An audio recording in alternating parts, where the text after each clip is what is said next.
Bonsoir à tous, bienvenue. Vous êtes dans Face aux électeurs, cette émission qui met les candidats à la présidentielle face aux Ivoiriens. Le 25 octobre, dans 6 jours, la Côte d'Ivoire choisira son prochain président. 5 candidats sont en lice pour convaincre et surtout pour rassurer un peuple qui veut croire en une élection sans heurts. Ce soir, notre invité est Jean-Louis Eugène Billon, homme d'affaires, ancien ministre, député, figure du PDCI, mais candidat sans l'onction officielle de son parti. Il se présente comme le visage du renouveau, le chantre d'une économie plus juste, d'une politique plus éthique et d'une Côte d'Ivoire réconciliée avec elle-même. Et quel regard porte-t-il sur son parcours, son parti et les défis de la nation? Pendant 90 minutes, il répondra face aux électeurs. Bonsoir, Monsieur Billon. Bonsoir. Ce soir, je suis accompagné de 2 journalistes. Félix Boni, directeur éditorialiste au groupe Weblogy, dont la filiale est Abidjan.net, et Cheikh Ahmed Bakayoko de Radio Côte d'Ivoire. Et pour ce qui est du groupe RTI, nous sommes suivis en simultané sur RTI 1, Radio Côte d'Ivoire, RTI Info et en streaming sur RTI Play. Et je fais bien entendu un clin d'œil confraternel à toutes ces autres chaînes qui reprennent le signal RTI 1 pour le bonheur de leurs téléspectateurs. Bonsoir Félix. Bonsoir Hamza. Et bonsoir Cheikh Ahmed. Bonsoir Hamza. Alors, Monsieur Billon, vous êtes homme d'affaires, vous êtes ancien ministre, député, candidat à l'élection présidentielle 2025. Alors, dites-nous, qui est Jean-Louis Billon dans cette campagne? Alors, Jean-Louis Billon est candidat à l'élection présidentielle 2025. Effectivement, je suis un industriel, un agent économique d'abord, couplé d'un homme politique. Donc, j'ai une expérience dans le monde des affaires et dans le monde politique. Dans le monde politique, j'ai fait mes classes depuis le début des années 2000, en commençant par être maire, ensuite membre du Conseil économique et social. Je me suis fait élire président de la Chambre de commerce et d'industrie de Côte d'Ivoire. J'ai été ministre du commerce, de l'artisanat et de la promotion des PME, président du Conseil régional et député. Vous trouvez rarement des personnes qui sont uniquement politiques et qui ont un parcours si chargé en politique. Et vous pensez couplé d'un homme d'affaires. Donc c'est une expérience, un pédigré qui est rare et que personne d'autre que moi n'a. Et vous pensez que l'étape suivante, c'est la présidence de la République? Les Ivoiriens me font confiance. Et je pense que oui, l'étape suivante, la présidence de la République. Et qu'est-ce qui motive votre candidature? D'abord, je pense que c'est le moment. C'est le temps d'une nouvelle génération. Ça fait longtemps que je suis en politique.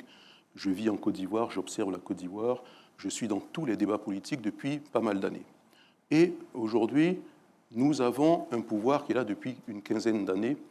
Et je suis candidat pour faire voir une nouvelle génération, une nouvelle gouvernance. Voilà pourquoi je suis candidat, pour améliorer la Côte d'Ivoire. J'ai une ambition, pas pour moi, mais pour la Côte d'Ivoire. Je veux que les Ivoiriens soient mieux chez eux, que nous ayons un pays qui soit résilient économiquement, qui soit économiquement fort. Donc voilà pourquoi je me présente. Jean-Louis Billon, comment se porte la Côte d'Ivoire aujourd'hui, à vos yeux? Alors, si on s'en tient qu'aux chiffres, on peut dire, bon, la Côte d'Ivoire a une croissance, a une certaine stabilité, et par rapport à il y a quelques années, on voit des infrastructures, on voit un changement indéniable qu'il faut reconnaître en Côte d'Ivoire. Par contre, le taux de pauvreté reste élevé, l'éducation est au plus bas, la santé est le parent pauvre du système actuel, et les Ivoiriens aspirent à mieux. Donc, nous avons aussi beaucoup de ressentis des crises passées. Il faut retrouver l'union et la cohésion sociale. Donc voilà comment je peux vous dépeindre la Côte d'Ivoire aujourd'hui. Je ne dis pas que rien n'a été fait. Ce serait malhonnête de ma part. Des choses ont été faites, c'est vrai. Mais on peut faire mieux et je pense être capable de faire bien mieux que cela. Allez-y, Félix Boni. Justement, vous parlez d'union et de cohésion sociale. Monsieur le ministre, ces élections se tiennent dans un contexte un peu crispé avec une partie de l'opposition qui prendre le boycott. Vous, en tant que candidat, est-ce que vous redoutez éventuellement que ce scrutin puisse être perturbé? Et au cas où vous serez élu, quelle est votre recette pour une réconciliation vraie en Côte d'Ivoire? Soit dit en passant, quelle est votre lecture déjà que vous faites de la situation de la réconciliation en Côte d'Ivoire? Bon, la réconciliation, c'est un sujet qui a été mis de côté, malheureusement, en Côte d'Ivoire. On est sorti de la crise ivoirienne, on s'est mis à travailler comme s'il ne s'était rien passé. Et le processus de réconciliation avec la commission Vérité, Justice a fait un rapport et c'est resté dans des tiroirs. Donc on n'a pas eu de processus où on s'est assis pour dire qu'est-ce qui s'est passé en Côte d'Ivoire, pourquoi les victimes, comment réparer, comment se pardonner et comment partir sur un nouveau pied. Donc, tant qu'on ne fait pas ce processus, on aura toujours une cohésion fragile. Donc, ça, c'est le constat. Et c'est pour ça que je compte engager, une fois élu, rapidement un processus de réconciliation. Ma première décision, ce sera de faire revenir tous ceux qui sont en exil, contraints, forcés, ou qui ont le sentiment qu'ils ne sont pas en sécurité, pour qu'on puisse se retrouver en Côte d'Ivoire, engager un vrai dialogue pour avoir notre réconciliation. Mais tous ceux qui avaient envie de rentrer, ils sont rentrés. Oui, mais il y en a qui sont encore dehors. Est-ce qu'ils sont empêchés de rentrer? À partir du moment où eux-mêmes s'excluent, c'est qu'ils ont des craintes. Donc il faut mettre ces craintes de côté, que tout le monde puisse rentrer et qu'on puisse engager une vraie discussion. Pour Jean-Louis Billon, les Ivoiriens, en ce moment, on a besoin de réconciliation parce qu'on est divisé. Il y a encore des divisions, il y a encore du ressenti de la crise passée. Et puis, bon, moi j'ai vécu la crise ivoirienne. J'ai perdu des amis, j'ai perdu des parents, j'ai perdu des biens. À aucun moment, je me suis retrouvé devant une institution ou qui que ce soit pour me dire « bon, on va évaluer ceci, on va évaluer cela ». À aucun moment. Donc imaginez pour les autres. Vous venez d'évoquer pourtant la CDVR qui avait été mise en place. On a le PNCS et tout ça qui était là aussi, M. Billon. Oui, mais ils ne sont pas venus me dire, M. Billon, votre maison a été détruite à Dabakala, votre maison a été détruite à Abidjan, vous avez perdu tant d'employés, on vous a pillé ceci dans vos entreprises. Personne. Il n'y a pas eu de réparation pour vous? Il n'y a pas eu de réparation. On ne peut pas réparer les vies perdues, on ne peut pas les ramener. Mais on peut, quelque part, compenser sur le plan matériel et dédommager, ne serait-ce qu'un temps soit peu, ceux qui ont perdu un être cher. Dans toutes les crises, à un moment donné, on s'assoit, on tire les conclusions de la crise pour que ça ne se reproduise plus. Et ce processus n'a pas été engagé en Côte d'Ivoire. Cheikh Ahmed. Oui, monsieur le candidat. Alors, en parlant du chantier de la paix et de la cohésion sociale, vous savez que l'Ouest a été l'une des parties du pays les plus marquées par cette crise post-électorale. Alors, nous, récemment, nous avons été à Guiglo, dans l'Ouest du pays, en ce qui concerne le forum pour la paix dans le Grand Ouest. Alors, pendant le forum, il y a eu un diagnostic communautaire participatif où les peuples qui y vivent, notamment les peuples les plus connus, les Lobis, les Malinké, les Baoulés, les Burkinabés, ont eu le courage de relever des problèmes qui minent le vivre ensemble et la cohésion dans l'Ouest. Parmi ces problèmes, il y avait notamment les questions des tensions foncières, les questions d'accès à la terre, les questions aussi du pouvoir autour du local et aussi de la chefferie. Alors, quelle stratégie vous comptez mettre en place justement pour qu'il y ait une résolution effective et efficiente des conflits locaux? Alors, d'abord, il faut qu'on puisse reposer sur nos traditions. Nous avons la Chambre des rois et des chefs et nous avons des traditions propres à nous. La première base de conciliation, ça a toujours été les chefferies locales, respecter les us et coutumes de là où on se trouve. En ce qui concerne la question foncière, il y a toujours eu un problème en Côte d'Ivoire, c'est cette juxtaposition du droit coutumier et du droit civil. On ne peut pas juxtaposer les deux droits et dire vous devez payer d'un côté des droits coutumiers et de l'autre des taxes foncières. À un moment donné, il faut qu'on choisisse. Un État moderne, ce sont les taxes foncières. Il faut qu'on arrive à avoir un cadastre rural et un cadastre urbain. Quand vous achetez une terre, vous avez un titre foncier et vous payez des taxes dessus. Et vous pouvez ensuite hypothéquer cette terre, la donner en garantie pour avoir un emprunt. Ça peut dynamiser votre agriculture. Mais quand on reste là, où les us et coutumes vous disent « cette terre était à moi, vous l'avez achetée à la mauvaise chefferie », on va toujours rester dans les conflits. Donc, la première approche avec les us et coutumes, mais il faut que le droit, à savoir le code civil que nous avons et l'autorité étatique, puissent dire à un moment donné, voilà la règle que l'on choisit, et on s'accorde dessus. Tous les pays sont passés par là, il ne faut pas croire. En Europe, il y avait des seigneuries. Ils ont fini par légiférer là-dessus pour avoir un cadastre rural. Nous, on a les mêmes problèmes. Problèmes d'identification, problèmes communautaires, problèmes fonciers. Ce n'est pas avoir le problème, c'est savoir y apporter une réponse qui est important. Et ensemble, moi, je saurais y apporter des réponses. Et quand vous dites, moi, président, j'instaurerai, je vais préserver, je ramènerai la paix, certains vous disent, la paix existe déjà. Oui, elle existe. Elle existe pour l'instant, en apparence du moins, et elle reste toujours fragile. C'est pour ça que tous les aspects confligènes qu'il y a dans nos textes, qu'il y a à gauche et à droite, on doit pouvoir s'asseoir, les identifier. Selon vous, clairement, qu'est-ce qui menace la paix? Bon, la cohésion fragile. Regardez, tout à l'heure, M. Boni a parlé du processus électoral et les craintes qu'il y avait. Pourquoi?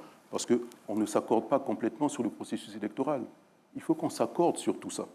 Et que demain, on puisse dire, nous avons confiance en notre Constitution, nous avons confiance en nos institutions, nous avons confiance en notre justice. Mais quand vous n'avez pas confiance en votre justice, en vos institutions, la paix est fragile. Donc, je veux engager des réformes des régulateurs sociaux, justice, police, gendarmerie, tout ça, pour dire, on a confiance. Il faut que l'Ivoirien se réconcilie avec son administration, avec son État, avec son système, qu'il ait confiance en son système. Mais tant qu'on aura des problèmes de gouvernance par-ci, par-là, où les parents vont financer des concours pour un enfant. Quel concours? Un concours administratif. Lesquels, par exemple? La police, ou bien rentrer... Financer, c'est dire quoi? Financer parce que les concours, d'abord, sont payants pour s'inscrire, d'une part. Et d'autre part, malheureusement... Les frais d'inscription, vous voulez dire? Les frais d'inscription, je commence par ça. Et malheureusement, il y a aussi, il faut le dire, de la corruption dans les concours. Il y a une injustice. Si vous arrivez à payer, ou bien si vous connaissez quelqu'un qui vous donne un coup de pouce, vous allez être admis, mais... On paye où? Ah, ça, il y a un système en place. Mais ce n'est pas en faisant l'autruche. On le sait. Tous les Ivoiriens qui sont passés par là vous le disent. D'accord. Pour être policier, il faut payer 1,5 million. Pour être inspecteur, il y a un tarif. Pour être commissaire, il y a un tarif. Donc c'est connu. Donc tout ça, ce sont des facteurs de manque de cohésion sociale. La paix en Côte d'Ivoire, quel est votre regard? La sécurité, je voulais dire. Bon, pour l'instant, la sécurité existe. Il y a eu d'énormes moyens déployés pour la sécurité, donc nous avons une sécurité. Il y a toujours de la criminologie, mais tous les pays connaissent la criminologie. D'accord. Allez-y, Boni. À propos de la sécurité, monsieur le ministre, le nord de la Côte d'Ivoire fait l'objet de menaces permanentes. On a aussi des pays autour de nous qui ne sont pas réellement en odeur de sécurité avec nous. Une sorte de tension qui existe entre la Côte d'Ivoire et ces pays, il faut les citer, l'AES. Vous, président de la République, quel sera votre projet pour stabiliser cette zone, et en particulier la Côte d'Ivoire, pour que les Ivoiriens soient assez sereins? Je précise que le président sortant, candidat à sa succession, a annoncé sa candidature parce que ces questions de défense et sécurité sont des préoccupations réelles pour lui. Bon, c'est une préoccupation pour nous tous. En tant qu'Ivoiriens, on ne peut pas être sourd, insensible et aveugle aux questions de sécurité. Surtout que moi, je suis de Dabakala, je ne suis pas très loin de Kafolo, de Teini, que j'ai visité. Je tiens à dire d'ailleurs que je suis le seul des candidats à y être allé et à passer la nuit dans la région. Quelque temps avant, il y a eu une attaque. Quelque temps après, il y a eu une attaque. Ça ne m'a pas empêché d'y aller. Il y a des personnes qui y vivent, il y a des personnes qui y travaillent. Donc ça fait partie intégrale de la Côte d'Ivoire. Il y a un dispositif de sécurité important. Malheureusement, il y a des infiltrations, des attaques terroristes, aussi bien du côté de la Côte d'Ivoire que du côté du Burkina Faso. avec les pays de l'AES. Ce sont des pays frères. Il peut y avoir des mésententes politiques, mais rien n'est surmontable. Et moi, dès les premiers instants, je me rendrai chez eux pour discuter de paix, de coopération, pour qu'on parte sur un pied nouveau. C'est par la coopération que nous allons mettre un terme au terrorisme. C'est un fléau qui touche l'ensemble des pays de la sous-région, du Nigeria, en passant par le Bénin, le Togo, la Côte d'Ivoire, le Mali, le Burkina, le Niger. C'est une question qui nous interpelle tous. Tous. Cheikh Bakayoko. Monsieur le candidat, dans votre manifeste, on a cru voir que vous comptez apporter un souffle nouveau à la police et à la gendarmerie, mais les derniers indices des menaces à la sécurité pour la Côte d'Ivoire sont quand même notables, sont assez honorables quand même, puisqu'on est passé de 1.3, je pense qu'on sera à 1.1 d'ici à 2030. Alors c'est des chiffres qui augurent, sinon qui révèlent le travail remarquable qui abattent nos forces de l'ordre. Vous, qu'est-ce que vous comptez faire justement pour donner ce souffle nouveau que vous comptez insuffler à nos polices et à nos gendarmeries? Est-ce que ce sera peut-être sur la carte du recrutement que vous allez tabler, ou est-ce que ce sera par exemple au niveau de la formation? Quel est le chantier? C'est sûr tout ça. D'abord au niveau dès le recrutement, ensuite la formation, l'école de police, l'école de gendarmerie, et les comportements qui doivent changer. Parce que malheureusement, on a tous vu, vous parlez de la sécurité, il y en a qui se sentent en insécurité. Quand vous êtes dans le secteur transport aujourd'hui et que vous avez votre véhicule qui prend la route tous les jours, qui fait des allers-retours, qui se fait arrêter à divers barrages, et on sait que ces divers barrages sont des guichets payants.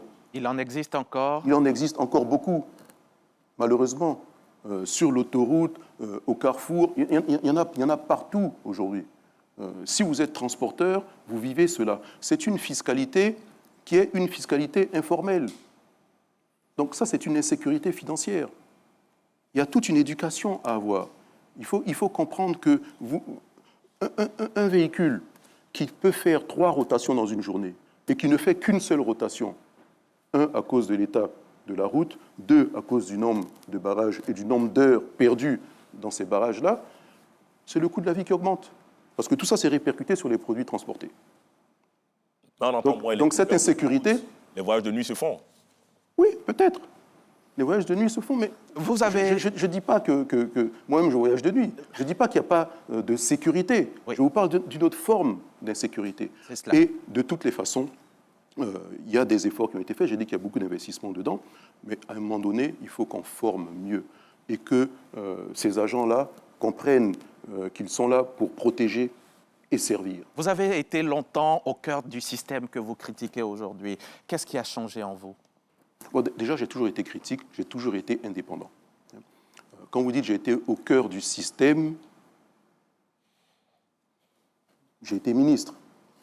Nous étions en accord politique RHDP avant que le RHDP ne devienne un parti politique. Dans le cadre de l'accord politique, nous avons participé au gouvernement. Donc, une grosse partie du bilan du président Ouattara est également notre bilan à nous. Et moi, j'aime dire, la meilleure partie de ce bilan, c'est quand nous y étions. Depuis, il y a eu un ralentissement, parce qu'on sent un essoufflement. Bon, donc, pourquoi je suis critique? J'ai toujours été critique d'abord. J'ai toujours dit on peut mieux faire. Même au sein du gouvernement auquel je participais, j'étais reconnu pour être toujours très critique. D'accord. Vous dites vouloir réconcilier les Ivoiriens. Quelles seront, dès les 100 premiers jours, quelles seront vos actions pour rassembler? Bon, déjà, je l'ai dit, faire rentrer tous ceux qui sont à l'extérieur, commencer à travailler sur le processus de réconciliation et engager très vite les réformes des régulateurs sociaux. D'accord. Et vous plaidez pour une rupture générationnelle également. Vous pensez qu'il faut couper tout de suite avec la vieille garde? Vous parliez de... Il ne s'agit pas de chasser la vieille garde, ce n'est pas du tout ça. Mais à un moment donné, on doit rajeunir la classe politique. Donc, je veux apporter du sang neuf. On a toujours besoin de l'expérience des autres. Naturellement, il faut respecter les gens qui ont vécu, n'est-ce pas? Donc, mais les seniors sont là pour accompagner. Ils ont préparé la route.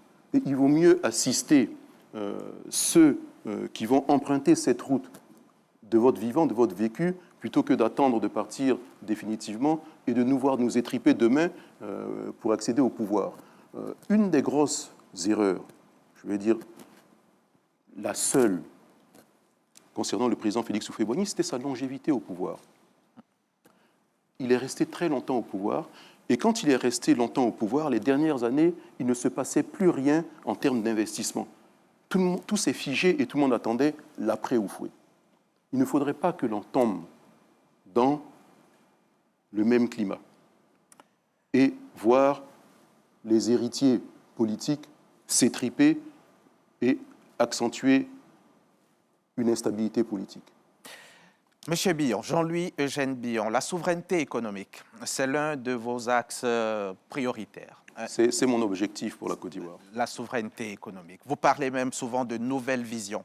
Si vous deviez résumer votre projet présidentiel en 3 priorités claires, monsieur Billon. Bon, je ne peux pas vous dire en 3 priorités puisque j'ai 5 piliers. Donc, mes 5 piliers, je vous dirai, le premier pilier, c'est la souveraineté économique. Je veux faire de la Côte d'Ivoire un pays économiquement fort parce que tous ceux qui parlent beaucoup, qui vous disent je vais faire ceci, je vais faire cela, si vous n'avez pas les moyens de votre politique, vous n'y arriverez pas. Et pour avoir les moyens de sa politique, il faut être économiquement fort.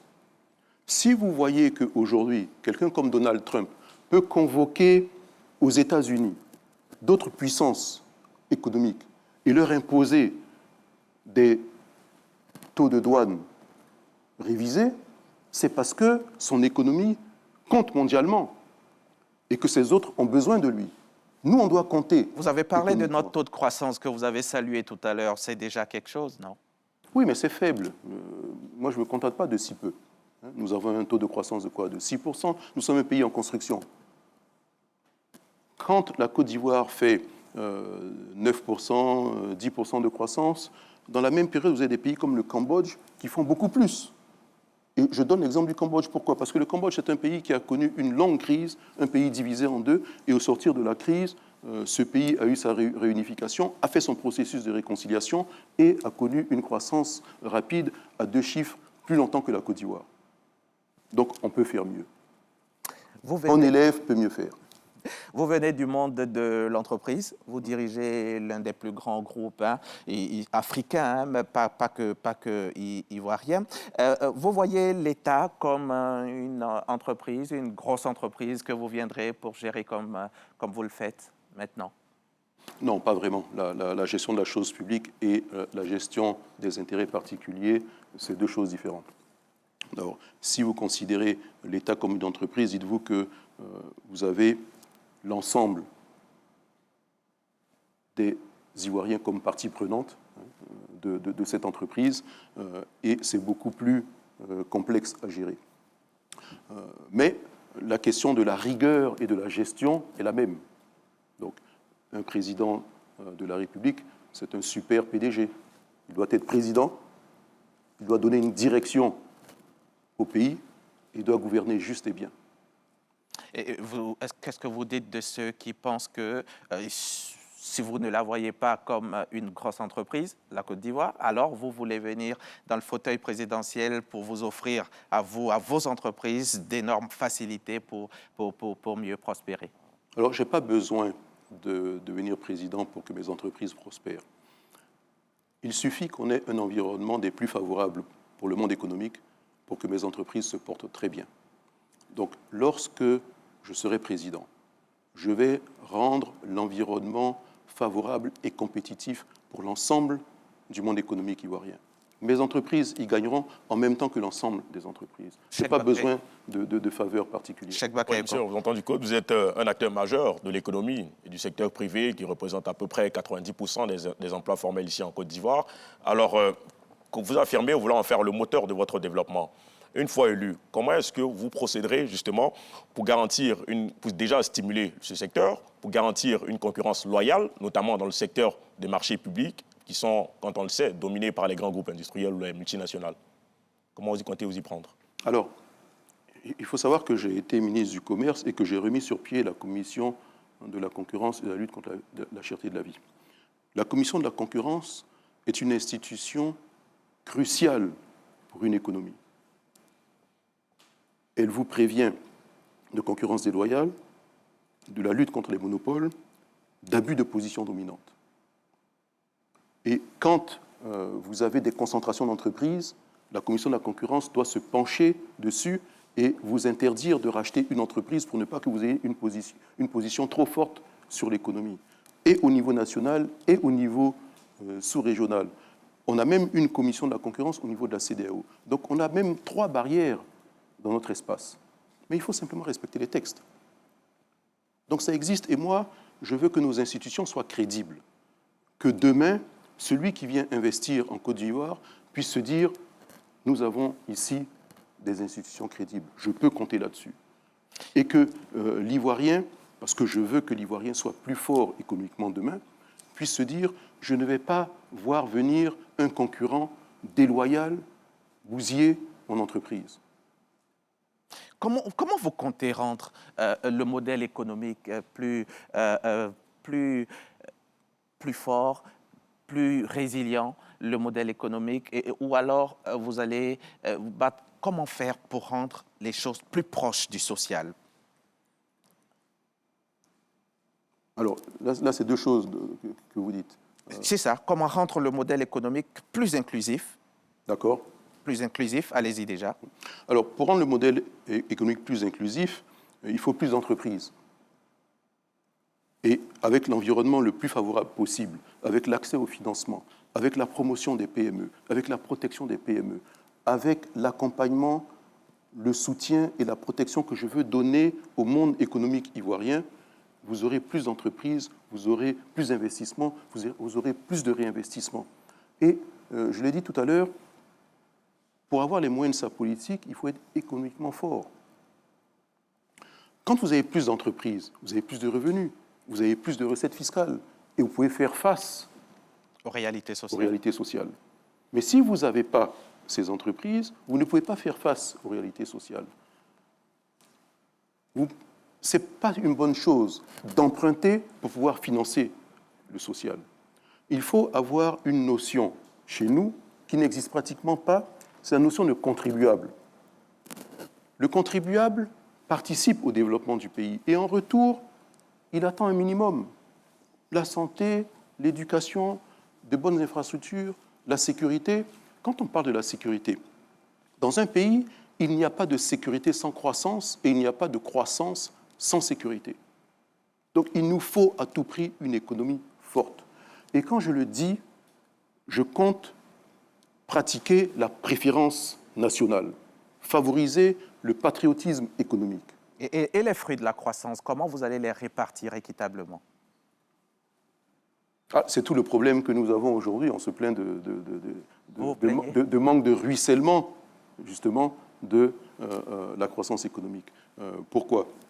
Parce qu'on voit une croissance, mais le taux de pauvreté reste le même. Votre recette, ce sera laquelle? Mais déjà, dans le développement plus inclusif, nous avons 33 régions en Côte d'Ivoire. Il faut identifier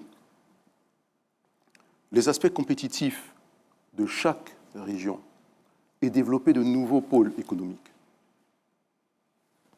Il y a de nouvelles filières agricoles que l'on peut développer. Il y a plus d'industries que l'on doit avoir. Il y a des anciennes filières qu'on a laissées péricliter et qu'il faut restructurer et remettre sur pied. Lesquelles? Et ajouter de nouvelles filières. Quelles sont-elles? La filière textile, par exemple. Quand on récoltait le coton, il y avait les filatures à Dimbokro et ensuite sur Abidjan. Et on avait combien d'Ivoiriens se souviennent que l'entreprise américaine Wrangler fabriquait ses jeans ici en Côte d'Ivoire? Jeans, chemises, autres pantalons. Il y avait toute une gamme d'habits qui étaient fabriqués ici en Côte d'Ivoire. La filière partait du champ de coton jusqu'au produit fini. On a perdu. Pareil avec Gonfreville. Donc, on doit restructurer et les rendre compétitives.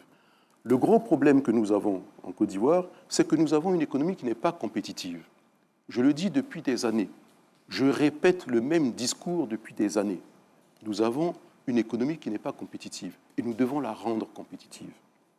Boni, Justement, vous parlez de rendre l'économie compétitive, en même temps vous parlez de préférence nationale. Monsieur le ministre, dans un contexte où l'économie ivoirienne est dominée par le financement extérieur, également les décisions extérieures, pas plus tard que ce midi, je suivais un documentaire qui montre qu'on a au moins 1 millier d'entreprises françaises déjà encore en Côte d'Ivoire.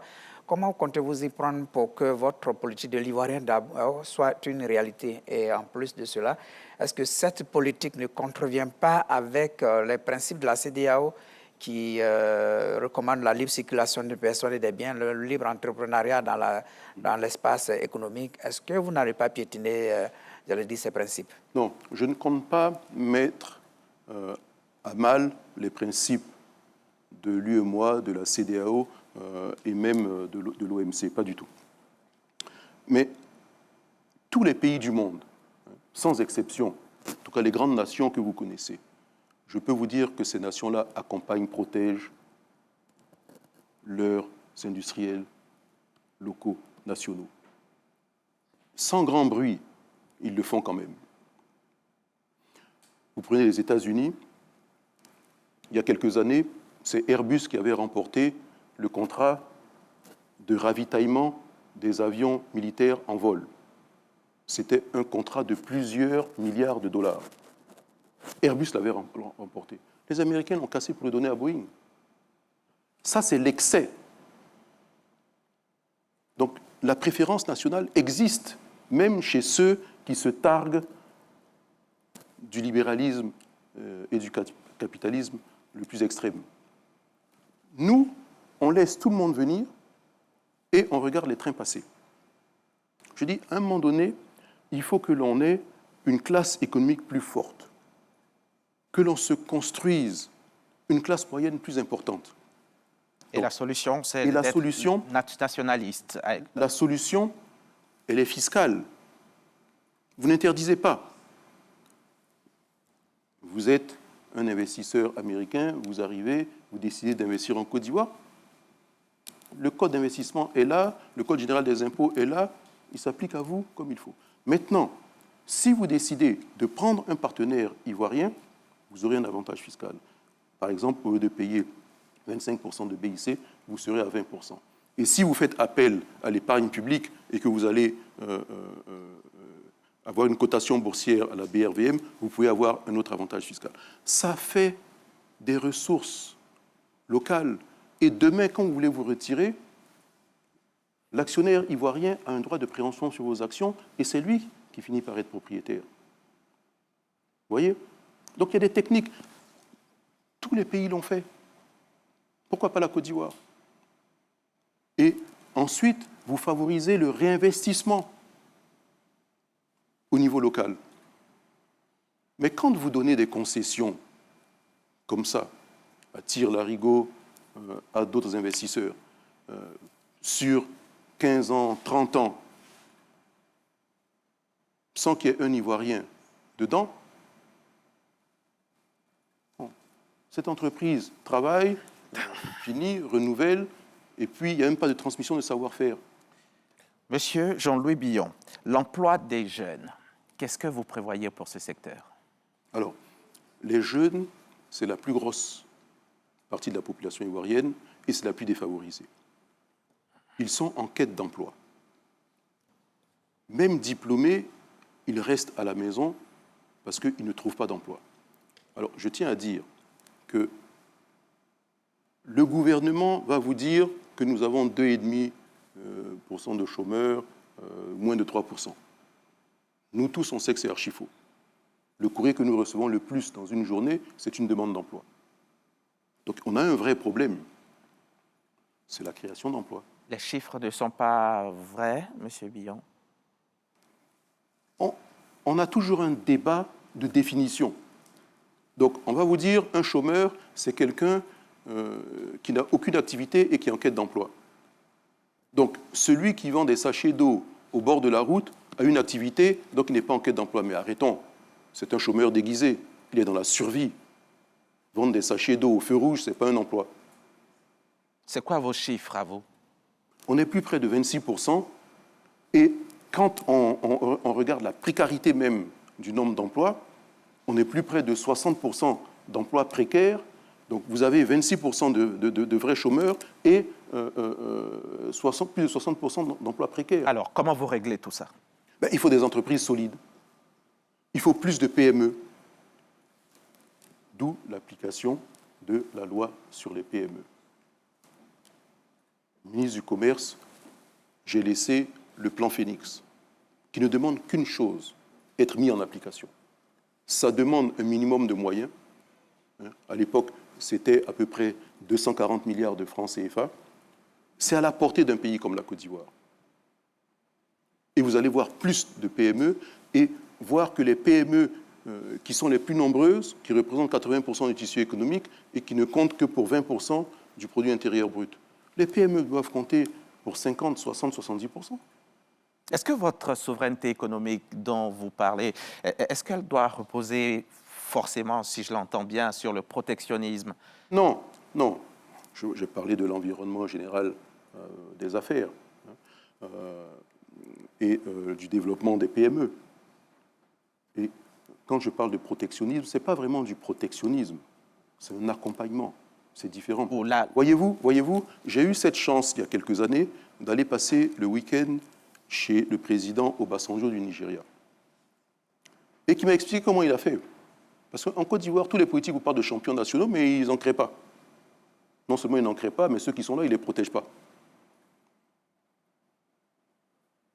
Les identifier, ils sont là déjà. Vous avez plein de talents en Côte d'Ivoire qui ne demandent qu'une chose, c'est qu'on leur apporte un minimum de considération, c'est qu'on leur donne plus de marché, c'est qu'on les accompagne. Et là, oui, ils seront plus forts. Et là, ils vont pouvoir générer d'autres petits frères. Bonny. Monsieur le ministre. Justement, Bonny, allez-y. D'accord, allez-y. vous voulez devenir président. Il y a un régime qui est là, qui a quand même un bilan. On parle de l'école de la dernière chance. Il y a un an, le président donnait plus de 360 milliards pour pouvoir, j'allais dire, régler la question des jeunes. Plusieurs autres projets concernant les jeunes sont également déroulés. Qu'est-ce que vous allez faire de nouveau qui sera meilleur que ce qui est fait jusqu'à présent? Je précise qu'il y a un ministère en charge de l'emploi des jeunes qui existe au gouvernement. Qu'est-ce que vous reprochez? Qu'est-ce qui n'est pas fait et que vous ferez qui sera meilleur que ce qui est fait jusqu'à présent? Si vous allez dans la rue demain, que vous demandez aux jeunes s'ils sont satisfaits, ils vous diront tous non. Ils vous diront tous, 1, on n'a pas d'activité rémunératrice. 2, nous ne trouvons pas d'emploi. 3, nous vivons encore à la maison au crochet des parents. Tous les jeunes? Une bonne majorité des jeunes. Je ne dirais pas tous les jeunes, mais bon. C'est le vécu des Ivoiriens aujourd'hui. Donc c'est notre priorité. On doit donner plus de responsabilités aux jeunes. On doit embaucher plus de jeunes. On doit mieux les préparer à l'entreprise. Les artisans. La formation dans les différents métiers pour être tout de suite opérationnel. L'artisanat, c'est la plus grande entreprise de Côte d'Ivoire. C'est là où vous trouvez, c'est celle que vous pratiquez le matin, c'est celle que vous pratiquez avant de vous coucher. Vous travaillez avec un artisan, d'une manière ou d'une autre. Il ne demande qu'une chose, c'est d'avoir un environnement favorable. Ce sont les premières victimes des déguerpissements, par exemple. Ce sont des emplois que l'on perd. Ce sont des entreprises. Moi, je connais des personnes que j'aide en ce moment qui ont perdu leur activité suite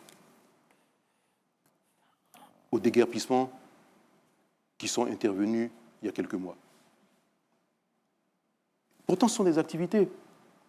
Donc, structurons-les. Il y a tout un urbanisme commercial à avoir, de nouvelles zones industrielles, de façon structurée, pas dans le désordre. Malheureusement, la Côte d'Ivoire grandit un peu dans le désordre. Aujourd'hui, où est la zone industrielle? Où est-ce qu'elle s'étend? Sur l'autoroute du Nord. À droite et à gauche. Vous avez des usines. Mais on ne va pas atteindre Yamoussoukro avec une zone industrielle. Les zones industrielles, ce sont des zones bien délimitées, bien protégées, que l'on trouve dans différentes villes, mais pas sur l'autoroute. L'autoroute est une zone de libre circulation réglementée où on ne traverse pas de gauche à droite. Nous avions une autoroute entre 1978 et 1995, après elle a périclité. Aujourd'hui, je ne peux pas dire que nous avons véritablement une autoroute, pourtant il y a un péage dessus. Cheikh Ahmed. Oui, depuis 2017, je pense que jusqu'à juillet 2025, il y a eu plus de 56 000 PME qui ont été accompagnées par l'État ivoirien grâce à des dispositifs institutionnels et puis techniques. Dans votre programme, je crois que vous prévoyez un fonds de souveraineté économique pour accompagner les PME stratégiques. Alors, qu'est-ce que cela va changer? Quel sera le montant initial? Et comment vous comptez le financer? Est-ce que ce n'est pas des budgets, des partenariats? Est-ce que c'est par une loi? Et comment garantir la transparence pour terminer? Alors, vous remarquerez que depuis tout à l'heure, nous ne sommes que sur le premier pilier qui est la souveraineté économique. Le fonds souverain, c'est un fonds qui est alimenté par divers prélèvements et qui assure un vivier pour financer, accompagner, investir, même la Côte d'Ivoire peut investir dans d'autres pays, dans d'autres entreprises du monde. Il aurait été stratégique pour nous d'investir dans des entreprises de chocolat. On ne le fait pas. Donc, le fonds souverain que je compte mettre en place fera cette démarche, en plus d'accompagner des entreprises. Et quand vous avez une entreprise en difficulté, elle vient sauver cette entreprise. Mais ce n'est pas une aide gratuite. Quand l'entreprise est sauvée, elle rembourse, le fonds souverain sort et s'attaque à d'autres sujets. Mais sur des secteurs porteurs, celui qui manque de financement, le fonds souverain peut lui apporter la garantie suffisante pour qu'il puisse lever le financement. Ce sont des leviers que l'on peut avoir. Le plus gros fonds souverain au monde, c'est celui de la Norvège. Il y avait une entreprise qui était actionnaire chez nous, et le fonds souverain de Singapour a sauvé cette entreprise en difficulté. Et nous, on a connu des difficultés à l'époque dans le café cacao, on est sorti du café cacao. Avec un fonds souverain comme ça, je peux vous dire que JAG de François Bakou aurait été sauvé. SICC de Daniel Hucher aurait été sauvé. Ce sont des entreprises qui étaient des fleurons dans l'économie cacaoyère et caféière ivoirienne. Elles ont disparu. Et nous, on en est sortis également. On était les premiers. Pourquoi? Parce que face à des multinationales, on n'a pas tenu. Et le président Houphouët, à l'époque, protégeait les entreprises nationales. C'est pour ça que je ne suis pas en train de réinventer l'eau chaude. Le président Houphouët, sans avoir un fonds souverain, il avait accompagné le capitalisme ivoirien au départ. Il y en a qui ont réussi, d'autres qui ont moins réussi, mais c'était le cas, réellement. Donc, je ne suis pas en train de réinventer l'eau chaude. Vous promettez aussi de dépoussiérer le code des impôts. Alors ça, je vais vous dire comment je vais financer aussi. C'est toutes les économies que je vais pouvoir engranger par une meilleure meilleure gouvernance, par l'assainissement des finances publiques, par moins de gaspillage, par la réduction du train de vie de l'État, par la suppression de certaines institutions que les Ivoiriens connaissent, mais dont on ne connaît pas vraiment l'utilité. Laquelle institution, par exemple? Moi, par exemple, je supprimerais le Sénat. Vous ne voyez pas l'utilité du Sénat? Non, non. On pouvait s'en passer. D'accord. Quelle autre institution, M. Billon? La grande médiature. D'accord. Voilà. OK. Après, il y aura une étude. Il y a plein d'administrations qui existent et l'État participe à leur budget, mais il n'y a pas grand-chose. Le train de vie de l'État, vous aurez combien de membres dans le gouvernement? 10, 15? Vous aurez le Premier ministre et puis une vingtaine de ministres. D'accord. Voilà. Quels sont les impôts que vous allez baisser, que vous comptez baisser? Alors, je compte opérer une réduction du niveau général de l'impôt et prouesse, je compte augmenter les recettes fiscales malgré ces diminutions. Il n'y aura pas de perte. Vous vous dites, comment va-t-il faire? Je sais que je peux le faire. Comment? Parce qu'il y a tellement de déperditions. Comment alors? Il y a tellement de déperditions par la bonne gouvernance. Par la bonne gouvernance. Je suis contre les exonérations. Je vais supprimer l'ensemble des exonérations. Je préfère que l'on paye un tout petit peu d'impôts, mais qu'on n'ait pas d'exonération. Que tout le monde paye. Je vais réduire la TVA. Je vais créer, ça va être une négociation avec l'UEMOA, parce que là, nous sommes au niveau de l'UEMOA, une TVA sociale. D'accord, elle passe de 18% à 15. Alors, il faut savoir que c'est entre 15 et 20%. Tous les pays se sont mis à 18%. Donc, les entreprises qui payent régulièrement leurs impôts, qui payent régulièrement leur TVA, on va les aligner à 15. Ce sera la prime du bon comportement. Et ainsi de suite. Et il y en a, si vous voulez réduire le coût de la construction, si vous voulez réduire le coût des denrées alimentaires dans les supermarchés, là, on est dans la TVA sociale. J'ai vécu à l'étranger et j'ai connu ça. C'est pour ça que je viens pour mettre cette expérience au service de la nation et faire vivre la même chose aux Ivoiriens. Bonny Félix. Monsieur le ministre, vous avez dit tantôt que vous encouragez l'investissement, vous êtes pour l'émergence des champions nationaux et la croissance des entreprises en Côte d'Ivoire. Par contre, vous le dites tantôt que vous êtes contre l'exonération qui en réalité devait être une mesure incitative pour la création d'entreprises. Est-ce que ce n'est pas un paradoxe? Non, ce n'est pas un paradoxe. L'exonération n'est pas une bonne chose.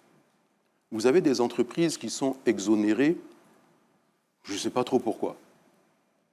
Pour attirer un investisseur étranger, notre code est favorable pour l'investissement direct étranger. Mais en même temps que vous le faites, il faut faire attention aux entreprises qui sont déjà présentes. Ces entreprises présentes peuvent subir une concurrence déloyale. Si vous allez vous installer dans un État quelconque aux États-Unis, il y a quelques années, quand j'y vivais, Mercedes, bon, je ne vais pas faire de publicité, mais une grande marque automobile s'installait aux États-Unis. Les différents États ont rivalisé d'offres alléchantes pour que l'usine investisse dans leur État. Et au final, c'est un des États qui l'a emporté. Donc il y a plein d'aménagements, il y a plein d'accompagnements, d'exonérations, tout ça qui se font.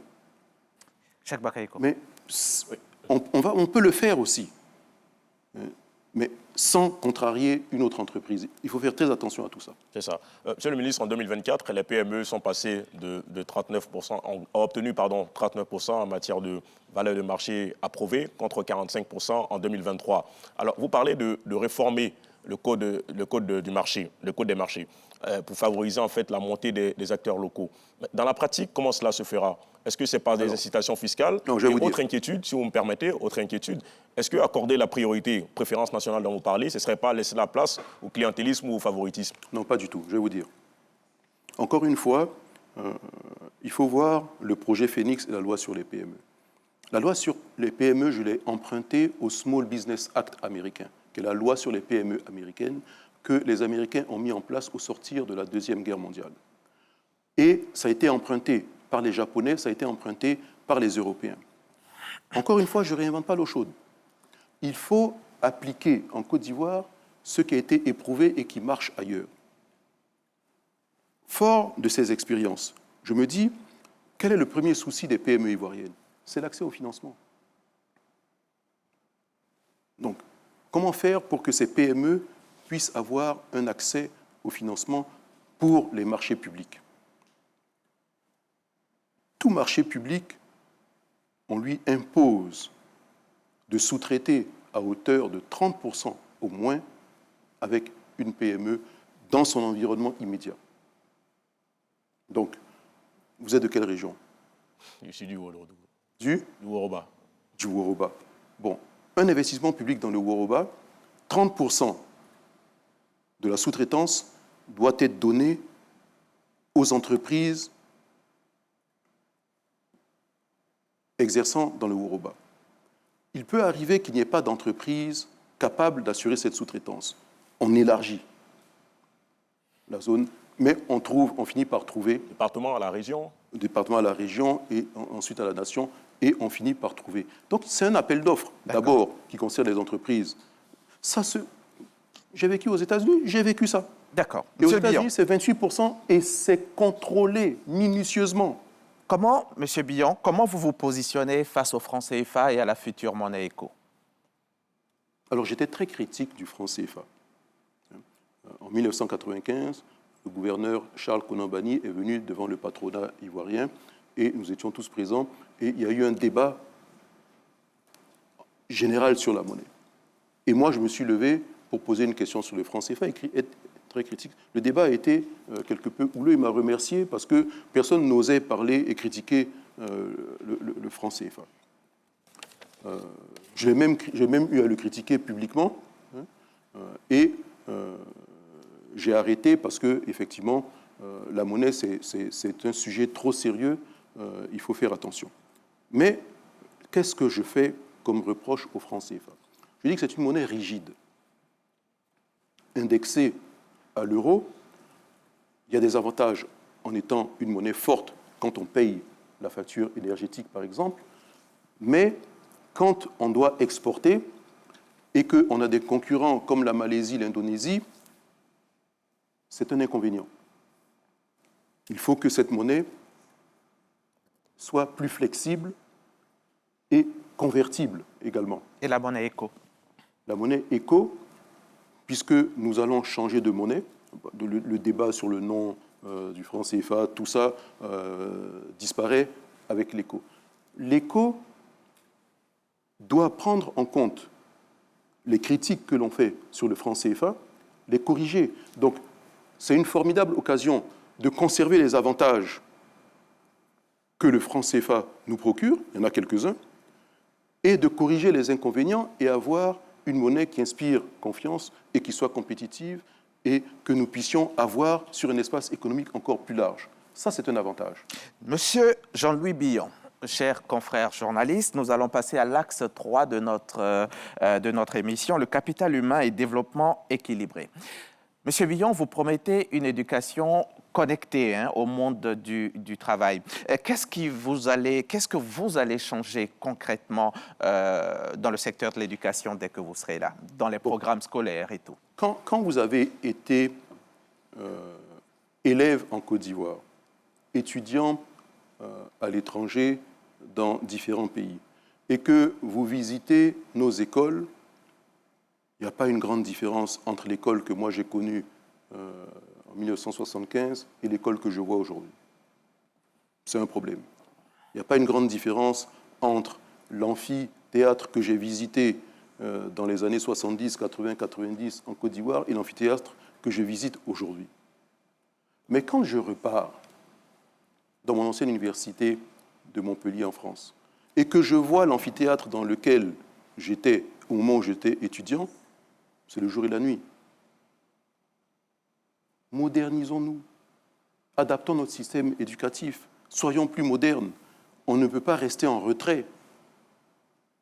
Ce n'est pas normal que l'université d'Abidjan n'ait pas de bibliothèque moderne aujourd'hui, même si vous trouvez les livres en ligne. Non, vous devez avoir une bibliothèque comme il y a dans toutes les grandes universités du monde. Et que vous franchissiez l'école, le lycée, l'université et que vous ne soyez pas connecté à Internet. Je vais rendre visite à mes enfants. Dès que vous franchissez le seuil de leur université, tac, tac, vous avez le Wi-Fi. Donc, aujourd'hui,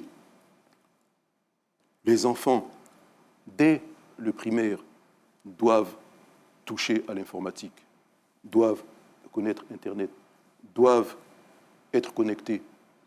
Il y a tout un programme éducatif à revoir. Mais ça je ne peux pas le penser tout seul. Oui, parce que l'initiation à l'informatique, c'est en cours, là, non? C'est avec les acteurs même de l'éducation nationale que ça doit se faire. Et ça passe par une revalorisation de l'enseignant. D'accord. Justement, la revalorisation de l'enseignant, la modernisation de nos lycées, nos collèges, voilà un autre de votre programme, un autre axe. Comment vous comptez trouver les ressources sans creuser forcément la dette publique? Ouais, je l'ai dit tout à l'heure, je compte assainir les finances publiques, réaliser d'énormes économies, et le fruit de ces premières économies iront à l'éducation nationale et à la santé. Et à la santé. Boni Félix. Monsieur le ministre, on vous a entendu critiquer le système de formation en Côte d'Ivoire, le système éducatif en Côte d'Ivoire. Dans l'un de vos discours, vous parliez tantôt, vous critiquiez aujourd'hui le fait que nous sommes l'école privée est plus prisée que l'école publique qui a fait pratiquement tous les cadres ivoiriens. Vous, président de la République, que comptez-vous faire? Quelle est votre recette pour que l'école publique retrouve, j'allais dire, cette place d'antan? Et puis, vous parliez tantôt de revaloriser l'enseignant. On sait que les enseignants aujourd'hui ont un problème précis qu'ils ont posé, la question de la prime des enseignants, que vous êtes censé savoir. Est-ce que vous, président de la République, vous céderez à cette requête des enseignants qui réclament une prime supplémentaire? Alors, tout de suite, la réponse est oui. Je ne vois pas pourquoi il y a autant de débats pour ne pas payer une prime aux enseignants. Les enseignants travaillent dans des conditions difficiles. Il ne faut pas voir que celui que vous côtoyez à Abidjan. Mais quand vous parcourez l'ensemble du pays et que vous voyez des enseignants dans des villages les plus reculés, qu'on affecte sans forcément un logement décent, et que le matériel didactique fait défaut, que souvent, de sa propre poche, il est obligé de payer la craie. Je suis député, j'arrive parfois, je suis interpellé, on me dit « Ah, on manque de ceci, on manque de cela ». Ce n'est pas normal. Donc revaloriser l'enseignant, c'est bien sûr sa condition salariale lui-même, mais c'est ses conditions de travail également.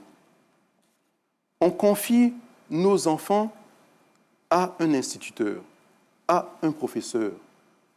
Ce sont les personnes à qui on doit porter le plus d'attention. La force de la Côte d'Ivoire, au départ, c'était que 52% du budget partait à l'éducation nationale. Moi, je le dis, je suis le fruit du système éducatif ivoirien. Hier, où est-ce que j'étais lors de mon meeting? À Bobo. J'étais au CEMA 2, Collège moderne d'Abidjan 2. Abidjan 2, pour ceux qui ne savent pas, c'est le terme chic que l'on employait pour dire à Bobo-Gare. Et j'étais à l'internat. On a supprimé les internats. Je compte rétablir les internats. Cheikh Ahmed. Oui, vous promettez une éducation connectée au numérique, comme l'a dit, mais également l'introduction de l'anglais. Oui, tout à fait. Alors, vous êtes conscient? Ce n'est pas seulement l'introduction de l'anglais, parce que l'anglais existe déjà. Je veux que l'Ivoirien, au bout d'un certain nombre d'années, soit bilingue. C'est que les générations futures deviennent bilingues. La raison pour laquelle moi je suis allé étudier à l'étranger, c'est parce que mes parents ont voulu que je voie autre chose. Je ne voulais pas partir. Je voulais rester en Côte d'Ivoire.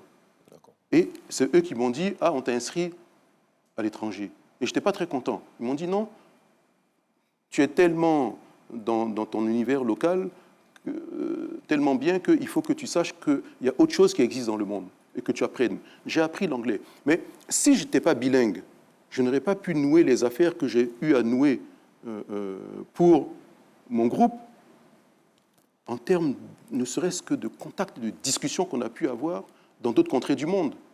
Il faut que l'Ivoirien soit préparé à un avenir meilleur et que nos enfants deviennent, comme disent les Anglais, globally minded. C'est-à-dire qu'il ait un esprit ouvert sur le reste du monde. Et l'anglais n'est plus une langue, c'est devenu un outil. C'est ça. C'est pour ça, sinon j'aurais pu choisir l'allemand ou l'espagnol. Mais l'anglais est devenu un outil de travail. Parlons de la faisabilité. On note un déficit d'enseignants dans des zones rurales, des problèmes de matériel de base, accès à Internet difficile. Comment vous comptez réaliser cette ambition avec les réalités du terrain? Et puis mon inquiétude par rapport à l'anglais, combien d'enseignants devraient être formés et surtout avec quel dispositif budgétaire?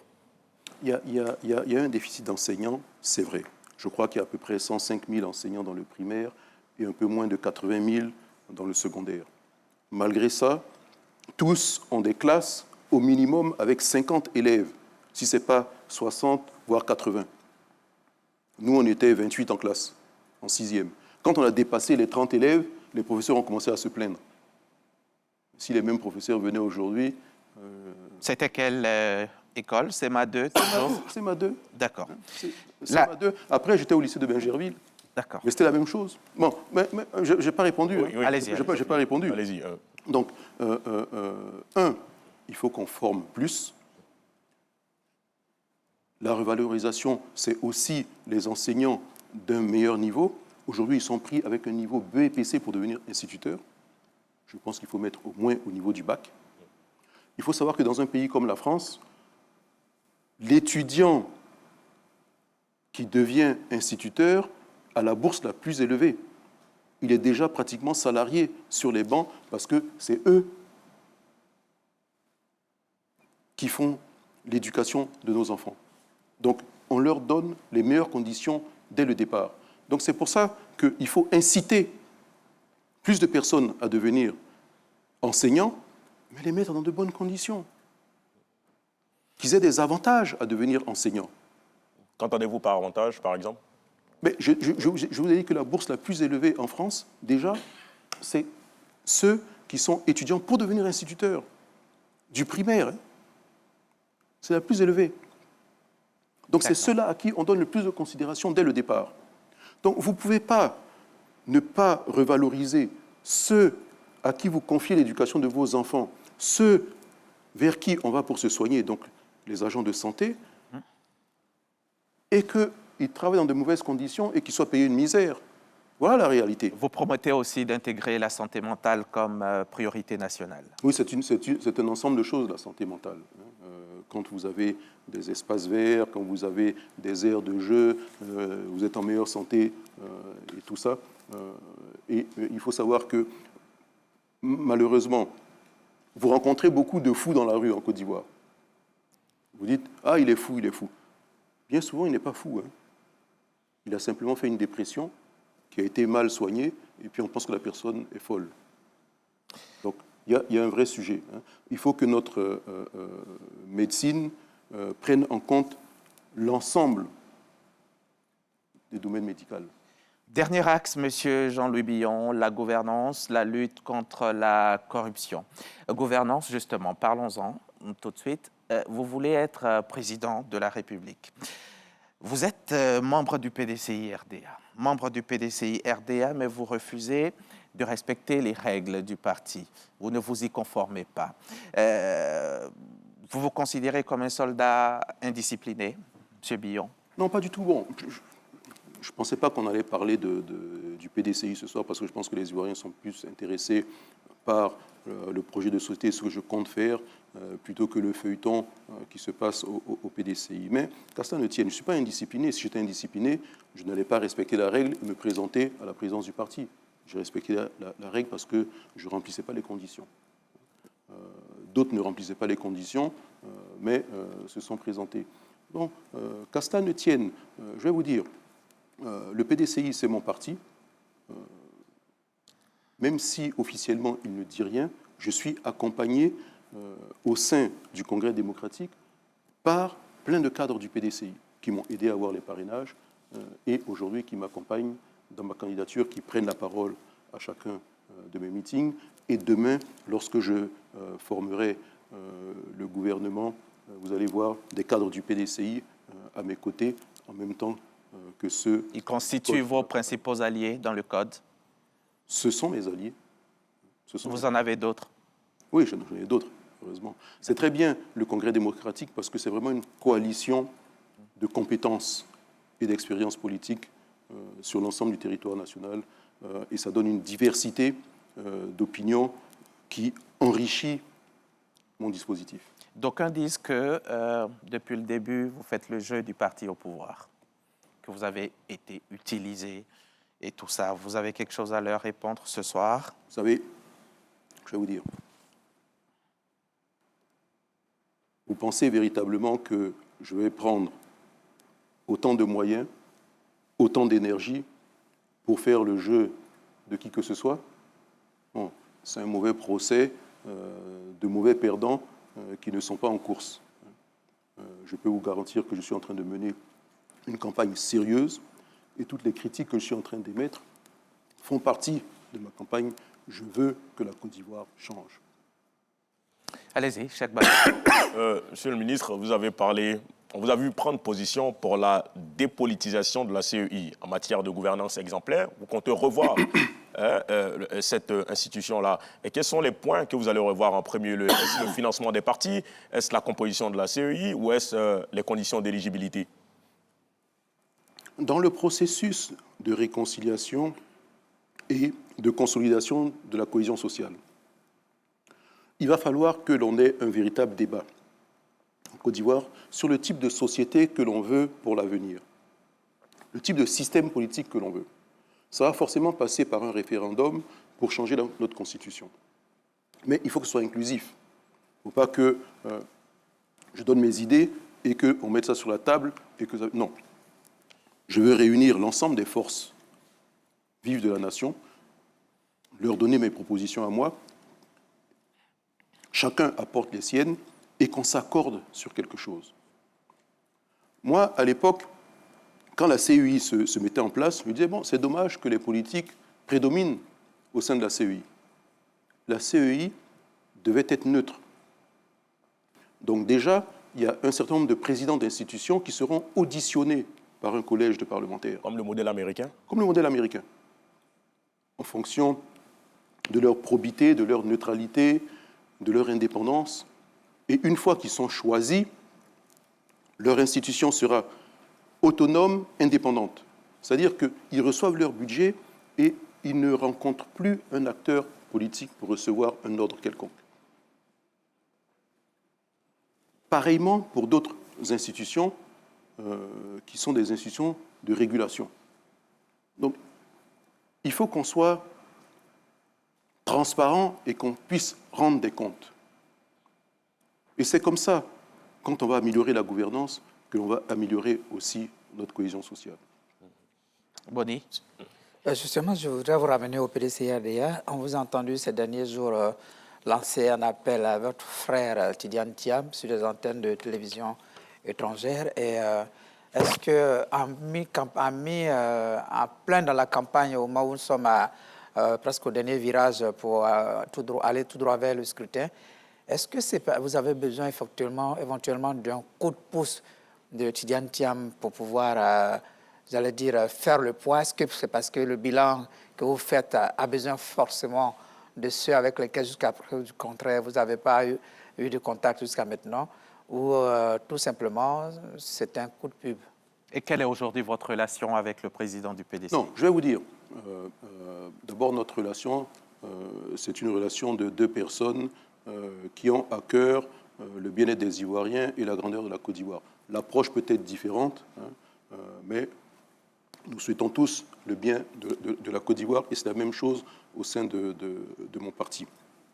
Par contre, je n'ai pas besoin d'un coup de pouce individuel.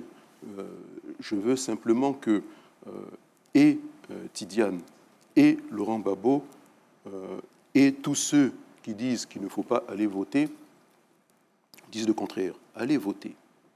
Au contraire, il faut aller voter. Nous voulons la démocratie et nous pouvons obtenir l'alternance en Côte d'Ivoire par voie démocratique. Si demain, dans la même position, d'autres disent de ne pas aller voter, ils ne seront pas à l'aise. Et il y a quelques années de ça, il y a plus de 20 ans, quand Laurent Gbagbo se présentait, qu'il a eu besoin du secteur privé, nous étions présents. Si on n'était pas allé voter, il ne serait pas président de la République. Et pourtant, autour, tout le monde avait été éliminé. Le PDC avait présenté 5 candidats, ils ont tous été éliminés. Mais on est allé quand même. On n'a pas dit boycotter.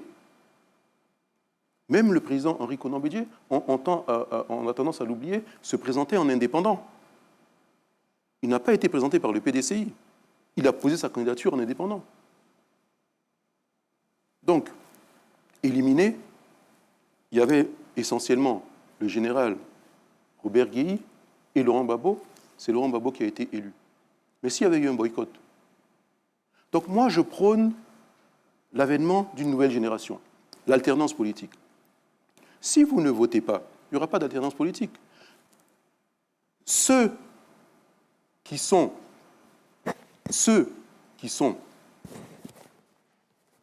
en deal avec le pouvoir en place, c'est plus ceux qui disent ne pas aller voter qui sont en deal avec le pouvoir. C'est pas... parce que si vous allez voter, moi je gagne. Mais si vous n'allez pas voter, ça veut dire que vous voulez que le président Alassane Ouattara soit encore président après-demain. Ne venez pas vous plaindre. Si tout le monde vote, Jean-Louis Billon est président. Tout à fait. Donc j'ai besoin d'un vote massif. D'accord. Allez-y, Cheikh Bakayoko. Alors, qu'est-ce qui vous fait dire que si tout le monde vote, vous serez président? Vous êtes un candidat. Je parcours le pays depuis ces derniers temps, depuis pas mal de mois, et bien avant. Je dis, il sera plus difficile pour le président Ouattara de convaincre les Ivoiriens de lui accorder 5 années de plus que pour moi de convaincre les Ivoiriens de commencer par me donner 5 ans. Et s'ils sont satisfaits, ils vont me réélire et je partirai au bout des 2 mandats. Et partout où je vais, quand je questionne les jeunes, je questionne les populations, la première chose qu'ils me demandent, qu'ils me répondent, c'est « on veut le changement ». Si leur première préoccupation, c'est l'emploi, la seconde, c'est la cherté de la vie, la troisième, c'est la sécurité, l'éducation et la santé, la toute première, on veut le changement. Alors, ils ne disent pas que le président n'a pas travaillé, loin de là. Mais c'est comme ça. Il faut changer l'équipe qui gagne. Le cycle de vie des produits, pour rester dans le monde du marketing et des affaires, est plus court aujourd'hui qu'il n'était il y a quelques années. Et le cycle de vie des acteurs politiques est également plus court aujourd'hui qu'il était il y a quelques années. Donc, les Ivoiriens, dans leur grande majorité, souhaitent le changement, souhaitent la nouvelle génération, et je suis cette nouvelle génération. Je suis le plus jeune en lice, et pourtant j'ai 60 ans. Le président Oufoué avait 55 ans quand il est arrivé au pouvoir. Il est grand temps que l'on commence, et que l'on prépare les autres à prendre la relève. Cheikh Ahmed. Monsieur Billon, vous comptez officiellement appliquer le transfert de la capitale vers Yamoussoukro, à vous entendre dans une interview. Alors, comment vous comptez appliquer cela sans que cela puisse désorganiser l'État et dans la faisabilité administrative et financière, sachant que cela coûte des centaines de milliards, comment vous comptez le faire sans affaiblir la dette publique, non sans désorganiser aussi Abidjan qui est en ce moment la capitale économique? Alors, Abidjan n'est pas la capitale économique. Il n'y a pas de capitale économique et de capitale politique. Il y a une capitale, c'est Yamoussoukro. Depuis les années 80, ça a été décidé. Il ne reste qu'une chose pour que ce soit effectif, c'est de déménager à Yamoussoukro. C'est une action de campagne ou c'est un effet immédiat quand vous êtes élu? Non. Il y a déjà un palais présidentiel qui attend le président à Yamoussoukro. Ce palais avait été construit pour la visite d'État du président français Valéry Giscard d'Estaing à l'époque. Tout est équipé dans ce palais pour recevoir un chef de l'État, un gouvernement pour tenir les réunions, tout y est. Donc déjà, le président peut commencer par s'installer à Yamoussoukro. Ensuite, déménager progressivement différentes administrations, mais ça va nécessiter des investissements. Donc, les investissements publics qui devront se faire seront faits à Yamoussoukro. Il y aura des investissements privés parce qu'il va falloir créer plus de logements. Et les villes environnantes, Toumoudi, Saint-Fra, Thiébissou, tout autour de Yamoussoukro, il y a tout un nouvel écosystème qui va être créé. Donc, ça va, au contraire, enclencher une relance économique importante. Donc, préparez-vous à aller sur Yamoussoukro, à investir à Yamoussoukro, parce que je compte m'installer à Yamoussoukro. Et l'ensemble de la Côte d'Ivoire sera plus proche de la capitale, en commençant par l'administration territoriale. Est-ce que votre politique économique va d'abord viser la stabilité macro? La stabilité macro est essentielle. C'est la monnaie, c'est les grands agrégats, d'accord. Mais la micro, c'est l'entreprise. C'est l'artisan, c'est l'agriculteur, c'est la femme du marché, c'est l'industriel. L'économie réelle. Donc votre politique, ce sera la redistribution sociale. la redistribution et donner plus d'attention au secteur privé. La croissance ivoirienne ne doit plus être d'abord par l'investissement public, comme c'est le cas jusqu'à présent, mais véritablement la provenance du secteur privé. C'est comme ça qu'on crée plus d'emplois. Hein. Quand vous parlez de lutte contre la corruption, quand vous parlez de transparence réellement, ce sera quoi la baguette magique? Mais déjà, c'est par l'exemplarité. Vous avez été même ministre du Commerce. Alors, merci de le rappeler. Je dis c'est par l'exemplarité. J'ai été ministre du Commerce. En mettant certaines procédures en marche, on a augmenté les recettes du ministère de 400%. Dès les premiers mois. Le directeur administratif et financier a été tellement surpris qu'il vient dans mon bureau un soir à 21h passées, il me dit « mais vous restez trop tard au bureau ». Je dis « bon, c'est habituel, quand on a fini, je vais rentrer bientôt ».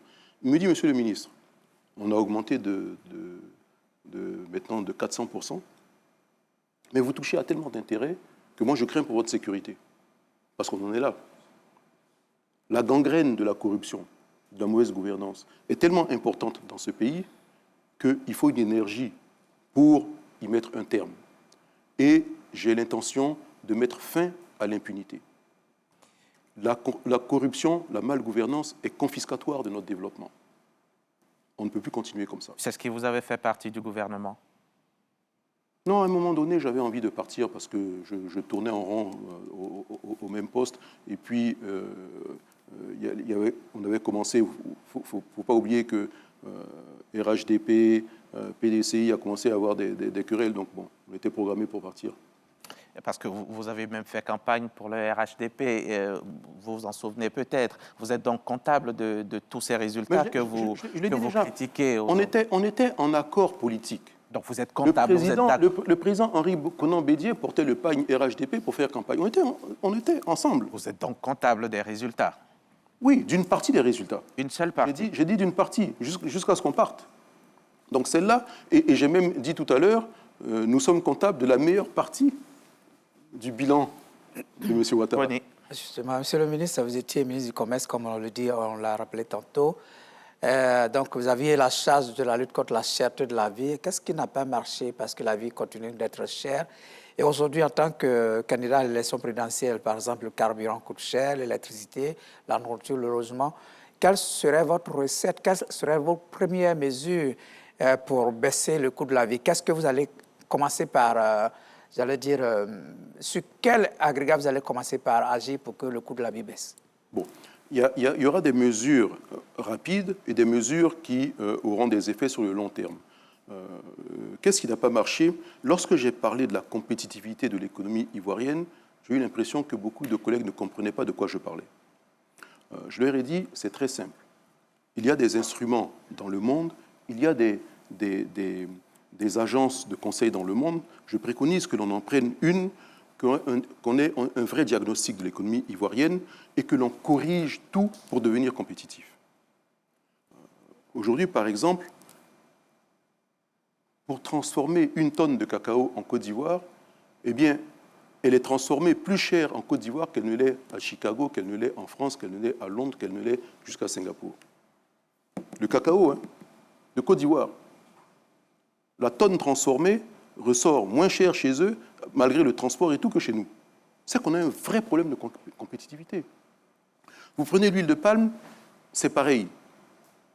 On a perdu des industries par défaut de compétitivité. Il faut que la Côte d'Ivoire ait une économie compétitive. Donc ça, ce sera tout le programme qu'on va mettre en place pour gagner en compétitivité sur le long terme. Les premières mesures seront fiscales. Je vais parler de TVA sociale. Identifier les produits qui doivent rentrer dans la TVA sociale. On ne peut pas demander à des entreprises un effort social en bloquant le prix des produits sans que l'État lui-même ne fasse un effort. Et cet effort, c'est sur la fiscalité. Je me suis battu à l'époque contre le monopole portuaire. On a la tonne transportée, port d'Abidjan, livraison, ville d'Abidjan. la tonne transportée la plus chère du monde. Pourquoi? Parce qu'on a un monopole. Cassons le monopole. Quand vous aurez la concurrence dans des secteurs clés comme ça, vous allez voir que les prix vont fondre très vite.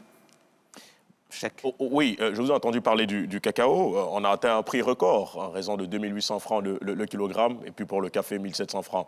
Alors, vous avez parlé de revenir à la caisse de stabilisation. Tout à fait. Et de voir même aller jusqu'à fixer, soit de façon hebdomadaire ou de façon mensuelle, les prix. Mais certains observateurs y voient un risque d'instabilité ou encore d'ingérence de l'État. Comment vous comptez vous y prendre? Non, ce n'est pas un risque d'ingérence de l'État, bien au contraire. Voyez-vous, la caisse de stabilisation était là pour servir d'amortisseur. Quand les prix étaient trop bas, la caisse compensait. Quand les prix étaient hauts, on était en reversement, c'est-à-dire qu'on payait à la caisse et ça donnait un fonds qui était le fonds de soutien futur. En fait, la Côte d'Ivoire a servi de laboratoire pour la politique agricole commune de l'Union européenne. La caisse de stabilisation était un formidable instrument qui a été démantelé à la demande de la Banque mondiale pour des questions de gouvernance et pas pour des questions d'efficacité. Au lieu de régler la gouvernance, on a enlevé un instrument remarquable. Je vais remettre cet instrument et qu'il n'aura pas de problème de gouvernance. Mais il faut être moderne, étendre à d'autres produits, pas que le café-cacao, mais plusieurs produits, même des produits vivriers clés, pour qu'ils puissent se développer.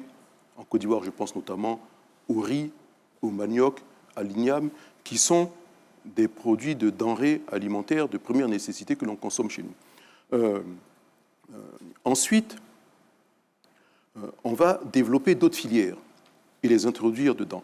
Mais on ne peut pas continuer, comme en 1960, à fixer en début de campagne le prix du cacao et attendre la campagne prochaine pour changer. L'an dernier, quand le prix du cacao a dépassé les 10 000 $ la tonne, le prix était déjà fixé.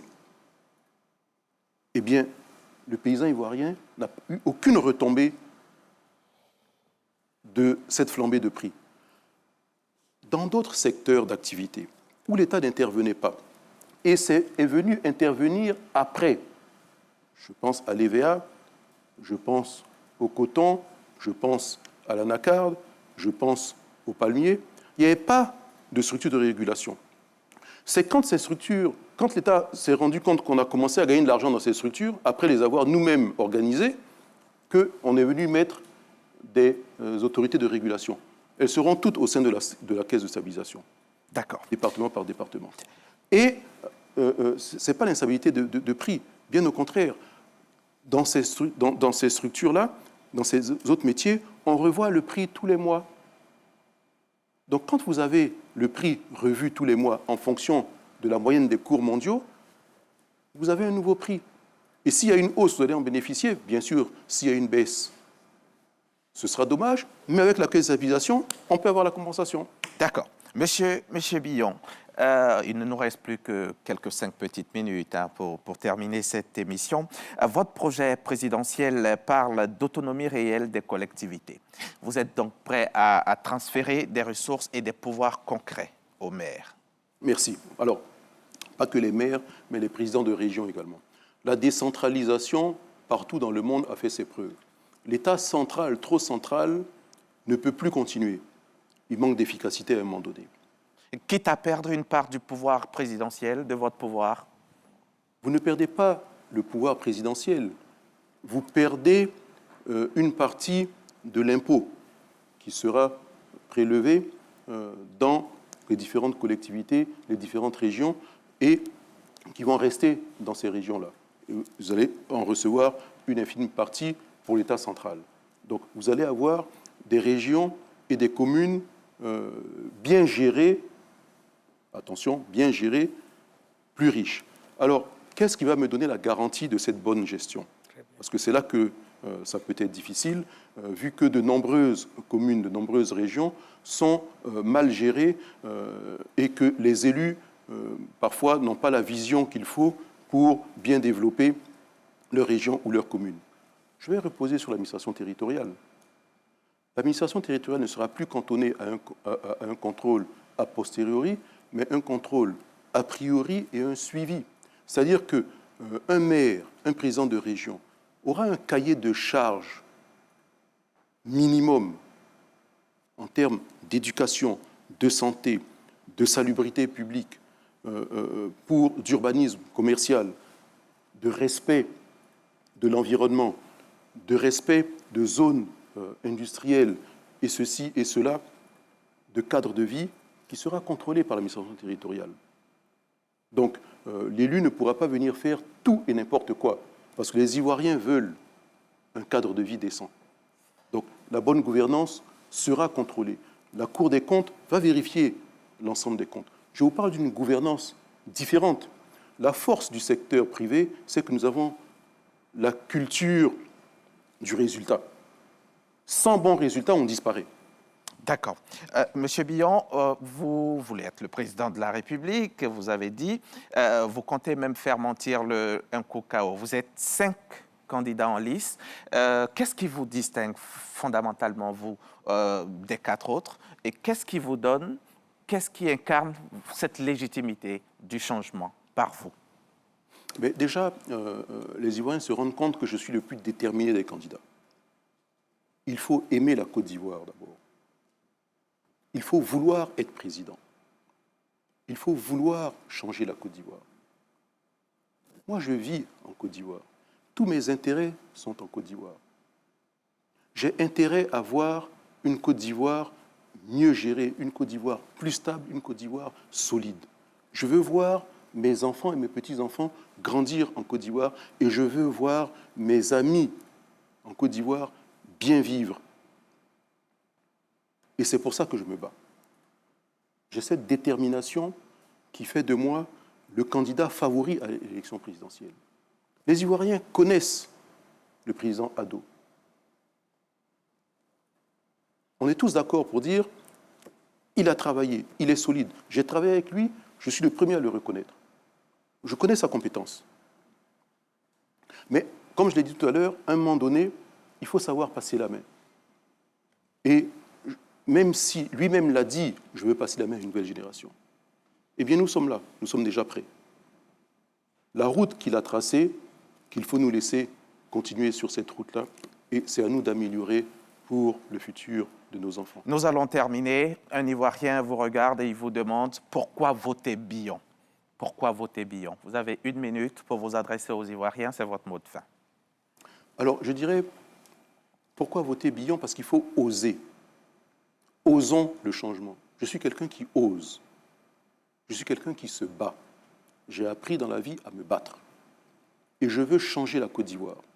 Si vous voulez une autre Côte d'Ivoire, si vous voulez une Côte d'Ivoire plus indépendante, plus autonome économiquement, si vous voulez plus de place, plus de responsabilités données aux jeunes, plus de protection pour la femme ivoirienne, plus de présence pour la femme ivoirienne, plus de parité, et être préparé à un avenir meilleur pour l'ensemble de notre jeunesse, pour l'ensemble de notre population. Pensez au changement, osez le changement, votez Jean-Louis Billon. Je suis le plan B de la Côte d'Ivoire. Vous êtes dans le plan A. Le plan A, c'est Addo. Le plan B, c'est Billon. Donnez-moi cette chance et je ferai de la Côte d'Ivoire, moi, une plus grande nation que celle que vous promet le plan A. Jean-Louis Billon, merci. Cheikh Ahmed Bakayoko, merci beaucoup. Monsieur Félix, Boni Félix, directeur donc, de l'éditorial au groupe Weblogie, qui englobe Abidjan.net, qui en est donc une filiale. Merci beaucoup. Merci, Monsieur Billon. Merci bien, merci d'avoir accepté de venir nous trouver ce soir encore. Donc, à travers cet échange, le groupe RTI réaffirme son rôle, c'est d'offrir à chaque candidat le même temps, la même exigence, la même écoute pour que chaque électeur puisse faire un choix éclairé, un choix libre, un choix responsable. Merci donc à vous de nous avoir suivis et à très bientôt sur la chaîne qui rassemble.